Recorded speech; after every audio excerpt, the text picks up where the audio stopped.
Isinarang Building 2 ng isang mall sa Divisoria, Maynila, kasunod ng pamamaril doon. Mula sa Divisoria, nakatutok live si Athena Imperial. Athena. Gigi, isinara nga ang isang mall ng isang building ng 999 Mall dito sa Divisoria, Maynila kanina dahil nga sa nangyaring insidente ng pamamaril sa loob ng mall. Nakuna ng mga News Cooper ang sitwasyon sa loob ng 999 Mall kasunod ng pamamaril kanina. Ayon kay News Cooper Claire Teston, hindi sila agad pinalabas ng mga gwardya ng mall para isa-isang inspeksyonin. Ayon kay Police Superintendent Erwin Margarejo, MPDPIO Chief, patay sa pamamaril si Edelberto Pornosi, 60 years old, at stall owner sa loob ng mall.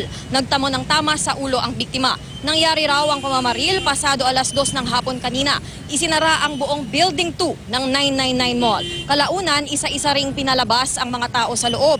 Dalawa ang suspect ayon kay Margarejo. Isa ang nakita sa CCTV. Nakasombrero raw ito at inilagay ang baril sa isang plastic bag.